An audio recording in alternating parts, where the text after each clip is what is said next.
Hey, Lead Up listeners, Mike Harbour, another great interview episode on the Lead Up podcast. Real excited to have a special guest with me, Marc Fussell. Marc, I should have asked you in the green room how to pronounce your name. I'm going to let you clean me up in just a minute. But Marc is a chief information officer at the corporate level and also the founder of a company called Take 2 Minutes, which is a platform designed to enhance mental wellness through positive psychology and technology. I'm really excited because, as you know, Lead Up listeners, we talk about mindset all the time on the Lead Up podcast and how important it is for us to take care of ourselves, put our own mask on first, so to speak. If we're going to lead well, we've got to lead ourselves well first before we can lead others well. And I believe that Marc and I are going to be able to share some things with you today that will help you do that. Marc, welcome to the Lead Up podcast. Mike, thank you so much. I'm excited to be here. Yeah, pronounce your last name for me. I apologize. We should have done that in the green room. No problem at all. It's Fussell, has a little bit of a French Fussell. twist to it. Yeah, I didn't get Fussell. either. Look, I'm from Arkansas. I shared that with you at the beginning, man. That's a tough word for me. So Marc It's all Fussell. good. Yeah. Well, hey, tell me a little bit, just real quick, a little bit about you, where you're at in the world as far as leadership and mindset, and then we're going to kind of get into talking about this idea of take minutes and the mental well-being. Absolutely. So I am, as you mentioned, a CIO in corporate America. I've held leadership roles for well over a decade now. Going back into even like 2003, I think I was the senior vice president of architecture at Citigroup for their mortgage services. So my career has led me down the path of leading people. Um, all along, though, I really kept in tune with technology. When I say I kept in tune with technology, I never stopped using technology. So I think I positioned myself well to be a leader for technologists, but also I understand everything I'm having people do. So when I ask someone to do a task, I know how to do it myself. So I understand what's being asked of the employees. Yeah, that's fantastic. So how did you make the transition from technology into leadership? Because look, I in my experience, I've worked with tens of thousands of leaders. Really, that's a tough transition to make because technology people are so kind of task oriented and think through projects and tasks. To make the transition to be a great communicator can be difficult. So talk to us about that journey a little bit. Yeah, I think it's just who I started as a young even a child. I think as a child, going back to being a wee little lad at let's see, probably 14 years old or so, I was doing magic shows on stages. And so I've always had the ability to talk to people. And Mm, I've never had stage fright, let's say. I've mm, talked in front of large audiences. It never has bothered me. So I always had that ability to speak in front of people. Technology came naturally to me. When I was a child, my parents bought me back in the days a TRS 80, Trash 80 computer back in the 80s, right? And I learned how to program on that on my own. I wasn't, given any classes. It just kind of came natural to me. I really understood logic very well. And so my ability to understand how computers work or how technology works was almost second nature. Then you add to that the ability to talk to people. I think I got into a role where I was able to easily convey uh, detailed technology solutions to upper C-level individuals or managers or leaders and make it where they can understand it, even if it wasn't easy to understand. Yeah, we all need a good technology person in our life that can also communicate. I had an issue just this morning, Marc. It's real weird. I know how to use technology as long as it works for me, Right. right? But I got this message this morning on my phone when I tried to log into my email. It says, your company, and I'm the company, right? Your company has set up a passcode for your email. Please enter the passcode. And I'm like, what do I do now? Because I didn't know, right? And I logged out a couple times and finally it started working again. I don't know. I didn't do anything. I don't know what magic I performed, Marc, but it all of a sudden works. So technology is one of those things that is important in our life today because you and I, as we sit here and record this, you're in Missouri or Illinois and I'm in Arkansas. The Illinois. technology to be able to have this conversation through the airways of the internet is awesome and love how it works. How have you seen, and we're going to transition into kind of leadership and technology. How have you seen technology improve and impact leadership, over the last 10 or 15 years? Oh, that's a really good question. And I'm trying to think which direction I want to go with this answer. So one thing I probably have a few answers for this. I find technology very interesting. And I'm saying that as a technologist, a lifelong technologist with 30 years of experience. I find it interesting because corporations, companies, you and I rely on technology more and more to the point where I think some companies, and this, I can't say this for every company, but I think some companies possibly, I don't want to know if the word is over invest in technology, but maybe invest wrongly because they think they need things they don't need. So it's almost like there's a desire to do more technology, and that's great. But some companies, like, I'll see so many companies that want all these reports created using Excel or whatever it may be. And I question, is there going to be an actionable item from that report? Are you going to do something with it, or just data you want to see? I don't know if there's a wrong answer, but sometimes I do see things being done just for the point of them being done and not for a executable outcome quite often. So I think what I'm getting at is sometimes technology can be overused possibly, but at the same time, it's doing a lot of good things. And if people are using it properly, it allows us to do things like this, a video conference where we can see each other. Obviously, with AI and generative AI, there's a lot you can do to create reports for yourself and create data from other data. So it's, kind of data in, data out, but you're able to create more automatically or generatively with generative AI. So I think there's a lot that technology can do in a lot of different areas. I think a company has to be careful they're using it properly and not just spending money for the purposes of doing more things. Yeah, we could talk about that. I love technology. Obviously, um, when email came around, I was a young leader, right? Very young. It was in the mid '90s, and we started using email and the internet, which was cool. But I talk with a lot of leaders who have overused email to communicate, Oh, right? right. And Yep. strings of email and not properly, you changing I mean, look, there's all kinds of things. That's an overuse of technology, as I would brand it in some of the leadership consulting work that I do as well. And but on the flip side of that, I'm loving AI technology today. As you and I sit here and talk, I use an app called Otter on my Yep. computer and on my phone to literally transcribe our conversation word for word, and then I can use AI chat to go in and ask, hey, what did Mark and I talk about this subject, and give me those 3 bullet points. And so yeah, I'm loving some of the new technology to help me be more efficient with my work, and I don't have to go back and listen to the entire podcast or read the entire transcript. So yeah, there are great benefits to where we're at as well. So let's talk about, the real reason you and I are here today is to talk about mental well-being and your use of technology to help leaders engage in that. You've built a platform called Take 2 Minutes. Tell us a little bit about that, what it is, what it's used for, and how it's helping your users. Yeah, this is a fantastic journey in my mind. So Take 2 Minutes started with me just helping my older son during some high school troubles he was having, and I started sending him positive messages every day. And through time, more people wanted to get the positive messages, and it grew into what is now Take 2 Minutes.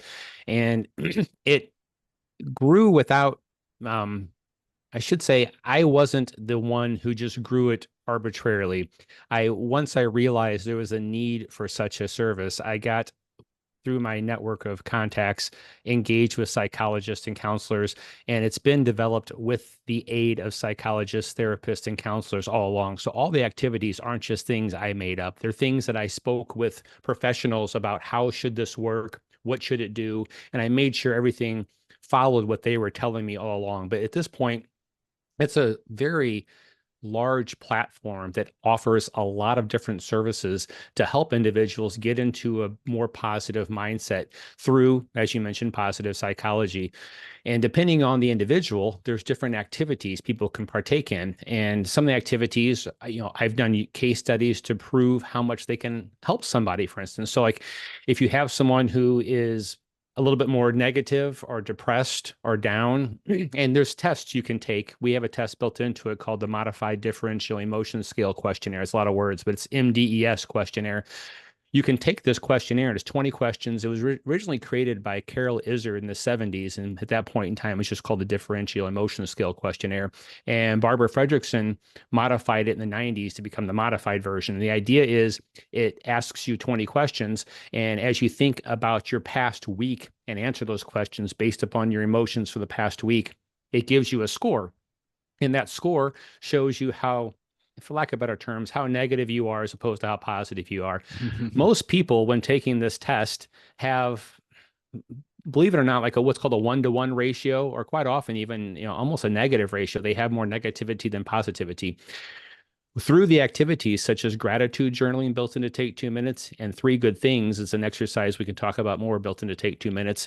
Users who started off more negative than positive, who partook in those 2 activities for 30 days, at the end of 30 days, 95% of all participants have about a 200% increase in positivity. So it just shows the activities can work. And 3 good things is one of the activities. It's just huge for really helping someone get into a more positive mindset. And one more thing I'll add before I let you ask the next question or talk about these is the way it works quite often is through what's called priming. And so the idea of priming is like when you gratitude journal in the morning, some people who don't gratitude journal will have a hard time finding a gratitude statement. They'll have a hard time of thinking something they're grateful for. Once you start doing this or using my exercises for about 12 to 14 days, you've primed your mind, and you can then start just recognizing gratitude. So you'll be walking around and you'll smell a good smell. And you're like, oh, I really enjoy that smell. So your next day, you're like, oh, I'm grateful for the smell I smelled yesterday. So you can kind of actually prime your mind to start recognizing things. That helps you get into a more positive state. Yeah, I love that. The law of attraction, right? We attract positive things if we focus on positive, or we focus on negative, we tend to attract more negative into our life. So Correct. I love that. And so let's talk about, look, I love what you shared, 200% increase in positivity. I told you, I think in the green room before we got started recording, I'm a pretty positive guy. I'd be interested to see. Maybe I'm not. Because as you said, I can be negative, right? I can struggle with that all of a sudden. But so how do you? Let's talk about what are the core principles of this positive psychology that your framework's built upon. Yeah. So I think there's a few answers to this, and I'm going to touch on what you mentioned. You're being a pretty positive guy. The idea of positive psychology, in my mind, and again, I'm not a psychologist. I've just been somewhat trained by talking to psychologists and understanding the principles of it. But the idea is not toxic positivity or fake positivity. We all have problems in life. There's going to be ebbs and flows. I, as a CIO and someone who has a non-for-profit I founded, I definitely have frustrating days. And that could be a day where I'm angry because of an outcome. It could be a day because so much stress is built up where I'm on edge. My point being, we're all going to have ebbs and flows, right? As I quite often say, life's not rainbows and butterflies. There's going to be problems. The idea behind positive psychology is once you get good at it, once you're partaking in these activities, I know I am now able, and I speak to I have a few friends I speak to often who follow some of these same principles. And we all talk about we're able to recognize when we have a bout of negativity, anger, even grief. You're going to lose people in life. You recognize when you have those things. And the idea behind positive psychology is not to be still all happy when those things happen, but is to recognize you're struggling a bit and know how to climb out of those struggles in a more expedient fashion. I'm not sure if expedient's the best word, but without letting it drag on for weeks or months. Because if you're not careful, right, the negativity, because there's so much negativity in this world. It's all around us in the news, and you're just inundated with social media with negativity. If you're not careful, you can go into a spiral, right? And it become worse and worse, and you have trouble climbing out of it. So the idea of positive psychology is recognizing that and knowing ways you can climb out of it. Yeah, that's so good. Yeah, I've read and tried to continue to read some of Seligman's work. I'm sure you've read some of that and pulled some of that. I mean, he's got a book called Flourish, I believe, is the name of that book. But I think it's important. I love what you shared. It's not about being like happy all the time or just positive all the time, but it is about not letting yourself spiral into a state of depression or even Right. clinical depression, right? Right. So, what are some tools that you have built into your platform that help people recognize when they need to take action and then help them begin to make positive traction?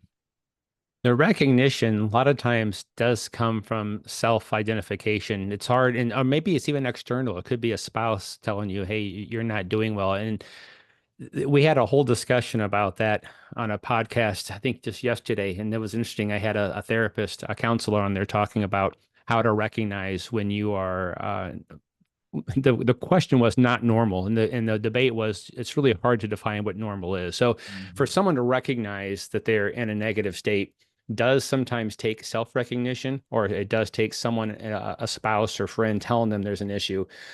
Once you have followed some of these positive psychology processes, ideally you can self-identify it more frequently than an external person identifying it for you. Again, going back to my example, I know when I'm negative, I can feel it, and I try not to let that affect other people, meaning that it's not that you have to keep it internally to yourself, but you have to work through it yourself sometimes, because you don't, in my mind, you don't want to take out that anger, that negativity, especially on a show like this for leadership. You don't take it out on your employees, right? They necessarily didn't do anything wrong. You were having a bad moment. It doesn't mean you have to reflect your bad moment on all your employees and bring them down as well.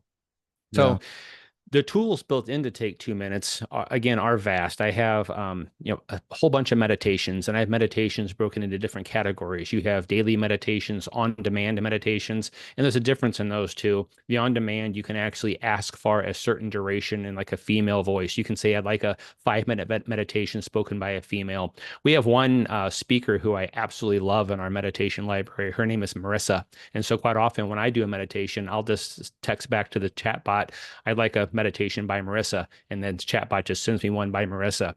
In addition to the on-demand meditations, we have breathing exercises. We have a whole library of meditations focused on anxiety to help you bring you down from anxiety. So there's just a whole bunch of different types of meditations built into the system.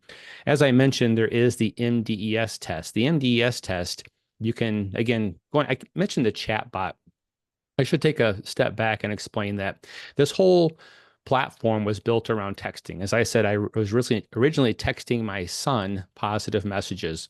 As I started building this out, I went down the path of, should this become an app for your mobile phone or more of a text SMS based service? I chose to use a text or SMS based service very purposefully because I learned, well, one, there was already 1,000 apps out there doing it.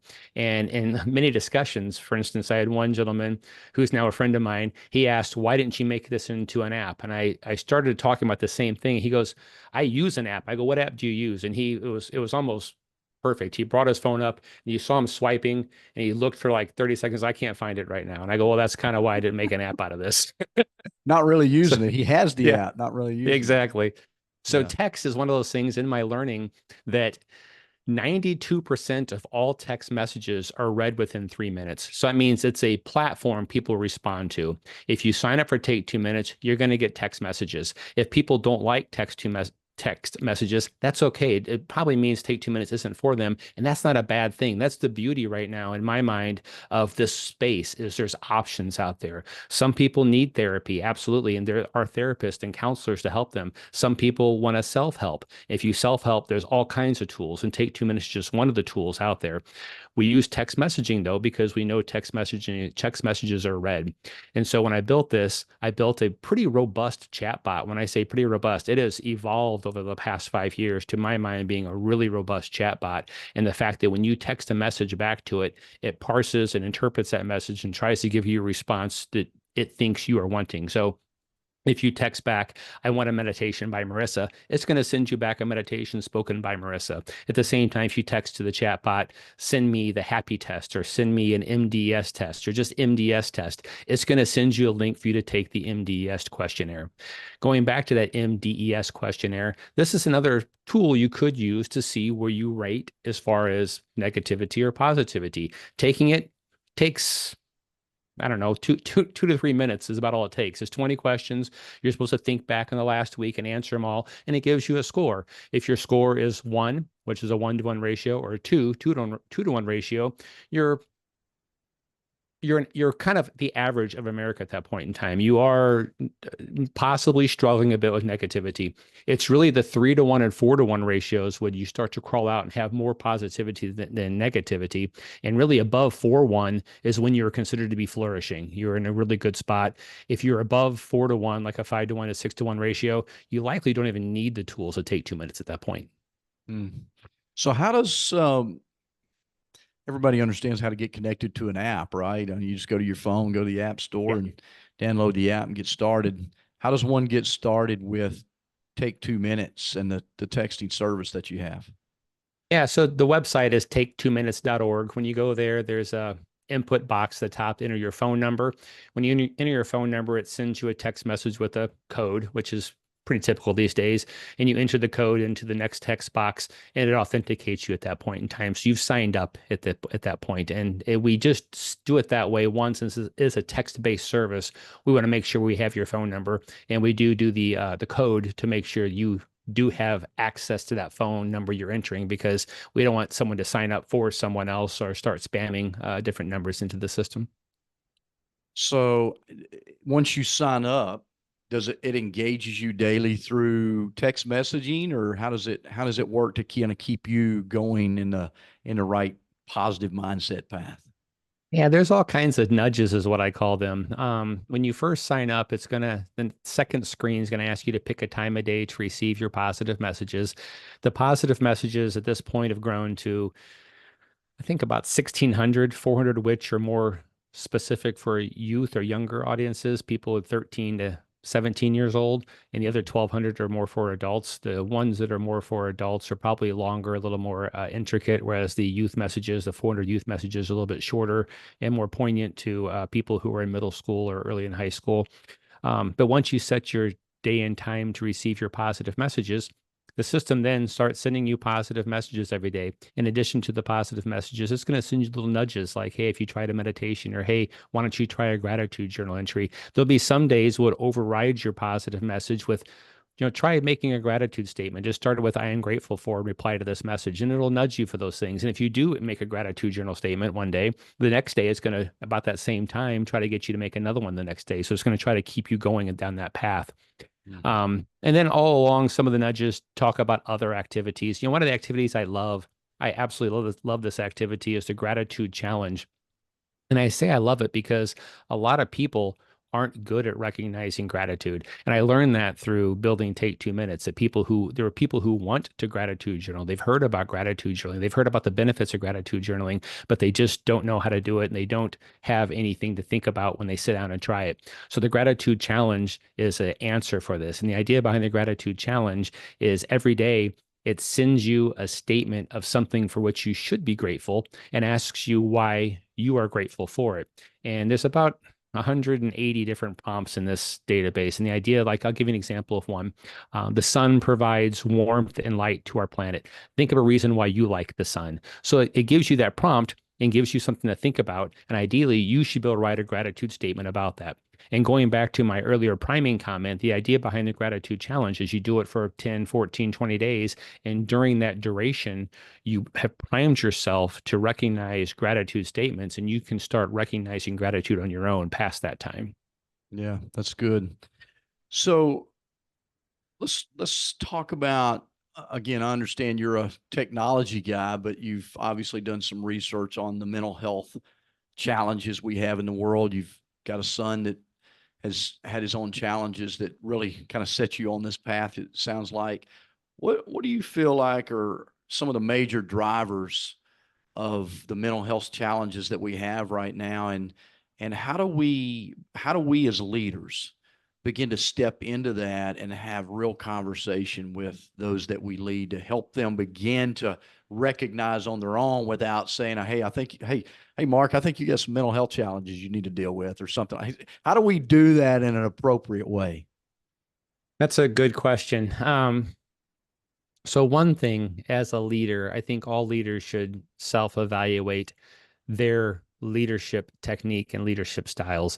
As you mentioned back in the green room, you and I kind of talked about this briefly, and that is, I think there are a lot of leaders, and I've seen a lot of leaders, I've seen a lot of companies with a lot of leaders who, in my mind, lead through what I would call negative means. It could be, through anger, through if you don't do this, there's going to be consequences. And I question if those are good leadership skills. I think a good leadership skill is recognizing your employees' mental state, how they are feeling about things, and being a little bit respectful to them, showing appreciation always, and working in a positive way with them. I've created multiple teams over the last couple of decades that have gone, here's a good story. I can at least think of 3 instances where I took over a team for a company. And when I took over the team, the leader above me, CEO, president, quite often said, the team's not working. I think you should just get rid of all of them and start over again because no one likes the team. And this was 3 different companies this happened to, right? In every situation, I didn't do that. I spent time to understand the team, understand the employees of that team. And that does take time, right? And time is money. I get that. But at the same time, I took the time to understand each employee. And some employees are more complicated. It doesn't mean they're bad people. You just have to take a little time to understand them more. But in every one of those situations, I was able to take that team that was highly disliked and completely turn it around to being a team that was absolutely loved by the company by understanding the employees, taking the time to hear them out, hear their problems, hear what they're dealing with, hear what their concerns are, and try to find ways to solve those problems or let them know, maybe that's not an issue they should worry about, but somehow work with them.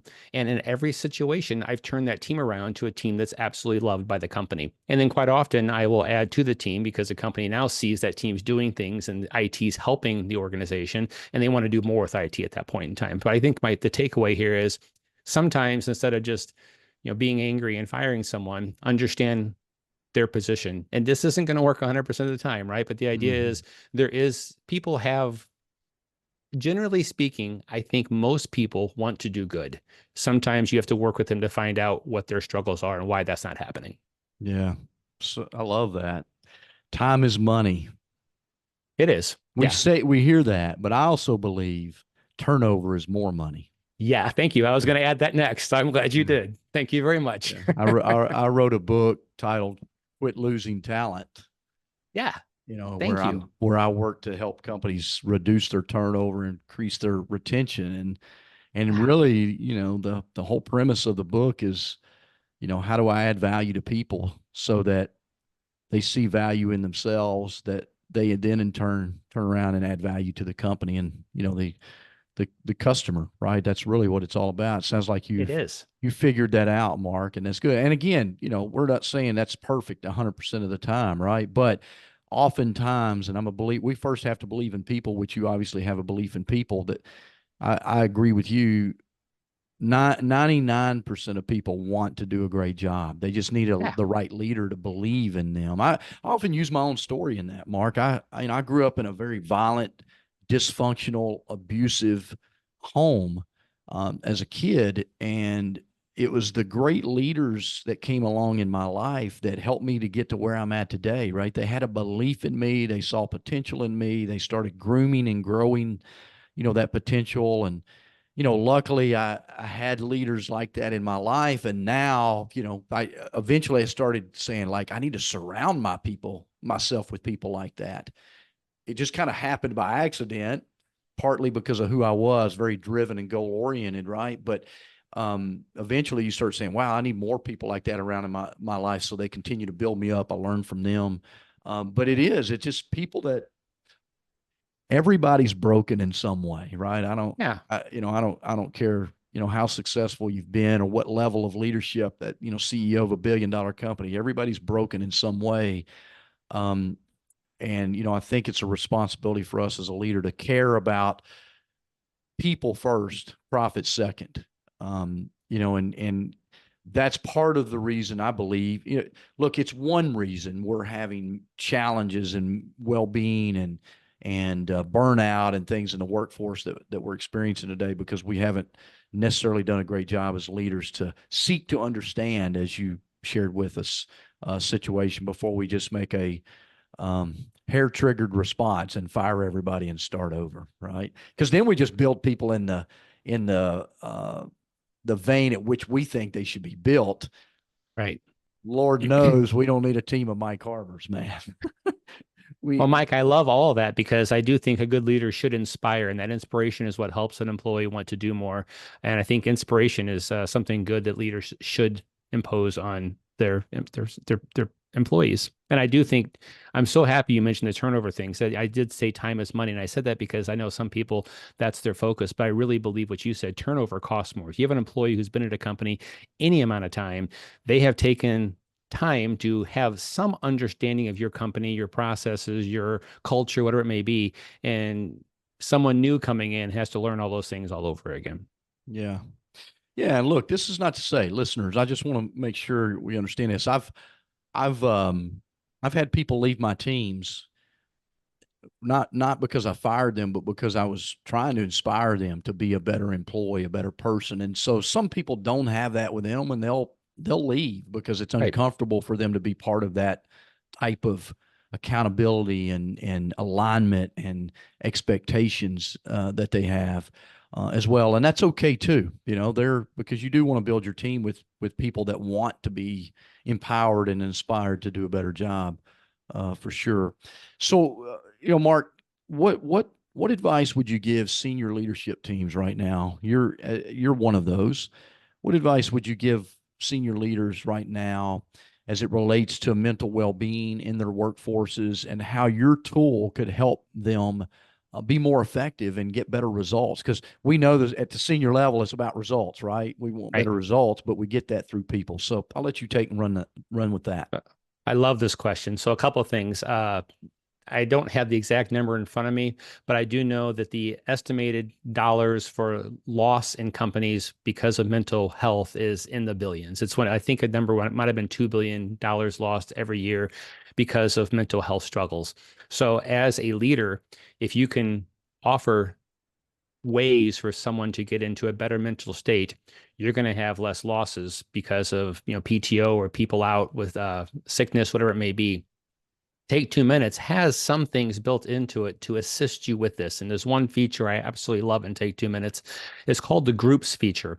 So a administrator, I'm going to call it, a leader, can sign up for Take 2 minutes and they can buy a pack of licenses. Let's say you have 10 people who are leaders in your company who, each one of these people have employees reporting to them and you want them to be in a good mental state. You buy 10 licenses and you give a license to each one of these leaders in your company. As the administrator of your group, you can now log in to Take 2 minutes and you can see the activities your people are partaking in. So you can actually say, hey, I want each of you to take an MDES questionnaire. You then can see everyone's MDES score. If you Mm. have someone who scored poorly on MDS, you as the administrator, I'm saying administrator because you're administrating the group, but obviously you could be their leader also. Mm-hmm. You can then say, or could be an HR person doing this too, but they can say, hey, your MDS score was definitely low. I think you should start trying to gratitude journal every day. You can then go in and see if they're actually gratitude journaling. So and you can't see their entries, right? You can't actually, spy on what they're saying because there is a level of PII and HIPAA concerns in there, but you can see they're doing it. And that's the key is you can look at a overview screen I have, and you can see that Bob is doing a gratitude challenge and 3 good things. Sam's doing, these 3 things. Jane's doing these 3 things. You can get an overview of who's doing what. And you have the ability, even through the system, to text them and say, hey, I noticed you haven't started XYZ. I really think you should. It may help your state. And then what I would do if it was me is I would have everyone start with MDS questionnaire. I would assign everyone or encourage everyone to do their gratitude journaling. 3 good things is huge. And I can definitely talk more about 3 good things if you want to hear about the benefits of it, or meditation. Those are all good exercises. And then at the end of 30 days, 35 days, have everyone take a second MDS questionnaire and see who improved. And I'm pretty certain the people who improved between the first MDS and the second MDS are going to be the people who took action and partook in the activities. The ones who didn't partake in the activities probably aren't going to improve an awful lot. That's good. Yeah. So tell us more about the 3 good things and what it is, how it helps people. Yeah, so 3 good things is a highly researched activity. It's been researched by multiple individuals, one which I spoke with extensively. It was a psychologist, a doctor of psychology out of Duke University. He had years of research in the MDS activity. And the idea behind it is At the end of the day, so I'm sorry, MDS, three good things. The three good things activity is supposed to be done at the end of the day. You're supposed to reflect on the day and think of three good things that happened to you, you did, or you saw, you witnessed, whatever it may be, just three good things. The Take 2 Minutes system helps facilitate this by sending you a reminder via text at the time you want it to send to you. I suggest people having that reminder come sometime an hour to an hour and a half before their bedtime. And when you get the reminder, you click on the link, it takes you to a web form on your phone, and the whole thing is mobile friendly. It's made for a mobile device, and it has a form you fill out for the three good things. But the idea behind it is when you, at the end of the day, are reflecting on anything positive throughout the day, that helps your mind get into a positive state before you go to sleep. While you are sleeping, your subconscious works on that positivity you've created at the end of the day and really creates new neural pathways in your brain to recognize positivity. And going back to a quote from Barbara Fredrickson, I might not have this quote exactly right, but she says something like, the negatives scream at you throughout the day, whereas the positives just whisper. So the idea behind creating new neural pathways is it helps you recognize more positives throughout the day. The doctor at Duke University found that three good things, the activity, only needs to be done for about 15 days. After 15 days, you're welcome to do it longer than that, but 15 days is that key point where you have created new neural pathways. You have created habits in your brain to recognize positivity every day. And those effects will now last for up to 4 to 6 months past that 15-day activity. So you've actually created new neural pathways where you are recognizing positivity throughout the day. When you recognize positivity, that puts you in a bit of a better mood, right? So it's just easier to be happier in a good mood. Again, going back to our earlier statement, there's going to be ebbs and flows in life. Things are going to happen. But the idea is you've created these neural pathways to recognize positivity to help yourself climb out of that negative state when it does happen. Yeah, that's so good. And I can do anything for 15 days, I believe. And to feel better in 15 days, wow, who wouldn't want that, right? I wish my workouts had that same Right. effect. They do from a mental state. My body doesn't transform in 15 Right. days, unfortunately. Again, just talk a little bit about neural pathways for maybe some of our listeners who aren't familiar with that term, and just kind of that connection between synapses and the malleable brain that we're really trying to kind of lay down these new tracks, if you will, and how the app or how the platform helps do that.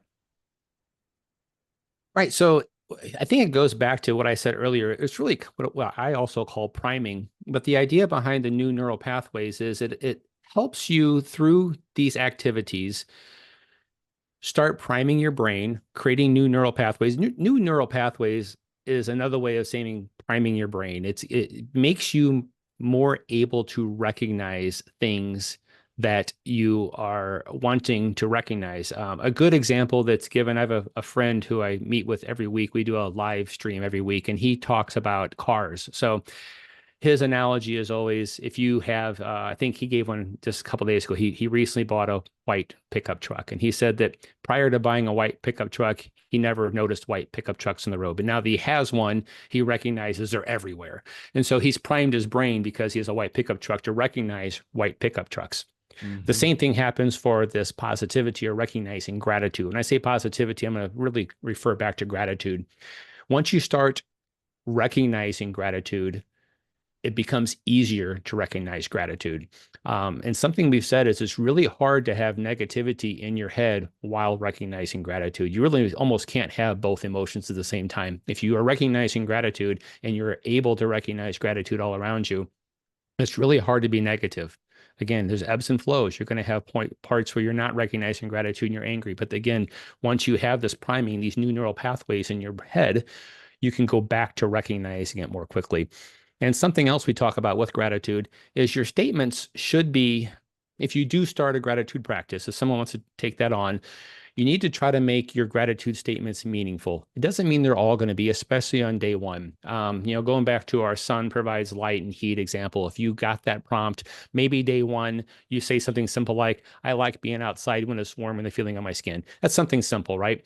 But as you get better at gratitude, as you start doing it more, you can make those statements more profound by I really enjoy sunny mornings outside when I'm walking my dog with my son because it's family time and the sun's shining on us and it really feels good. So it's a much more meaningful gratitude statement at that point in time. And that's something you don't have to achieve day one. I tell people day one, day two, day five, don't focus on this has to be a profound statement. Just focus on a statement that you really mean and really feel and build from there as time goes on. I hope I answered your question. Yeah, no, that's so good. I just want to make sure, our listeners understand, look, you're programming your mind every day with the messages that you take in. Unfortunately, look, I love social media. I'm on social media every day. Mark and I are connected on LinkedIn. It's a social media platform. I get on Facebook, I get on Twitter, I get on Instagram, but I watch TV. I don't watch the news. I try not to watch the news. So much negativity, but every message we're taking in, we're programming ourselves to think, behave, believe, see certain things. And so we have a choice. What Mark has given us is a choice to program ourselves with positivity, with gratitude, with things that are going to help us. And in his research, if you do that, you can see a 200% improvement. And some of those improvements can happen in as little as 15 days. Who wouldn't want more of that? The world needs more positivity. It needs more gratitude. And the world, as I've always said, Mark, the world's screaming for leadership. And the leaders, the people that are watching you, whether it be your kids, your family, or employees that you lead, they need you to be positive, a positive leader, a positive influence in their life. So, Mark, I'm excited to check out your tool. I haven't looked at it yet. I'm going to jump on your website, and we'll make sure it's take2minutes.com or No, org. .org. It's an .org. organization. So we set it up as a non-for-profit. My goal is not to make money off it. I've never made a dime off it. There is a cost. It is a pay service. That's largely because text messaging does have a cost associated with it when you are a company. And I started it off for the first 5 years. I built it as a free service, but it got to the point where it was costing me more than I could afford on a monthly basis to give it away for free. It was literally upwards of $4,000 a month out of my pocket I was paying for. And so I had to turn it into a free service or a paid service so I could recoup those costs. But the goal of the nonprofit is that it's a nonprofit. I'm not looking to make money. I'm looking to make sure it's sustainable and can sustain itself for people to use it. Yeah, and if I understood you correctly, you have both individual licenses and group licenses for maybe companies that are interested in doing a group purchase for their employees. Yeah. Yeah. And if there is a company or a HR person or a leader listening to this and they have an interest in learning more about the group functionality, I'm happy to jump on a call, a Zoom, whatever we need to do to show you how you can use it and how it can benefit the individuals in your organization. That's fantastic. Okay. Hey, Marc Fussell, I think I got it right that time. Yeah. Take2minutes.org. Hey, take 2 minutes to improve your mindset, your mental well-being, your gratitude for the things that are going on around you.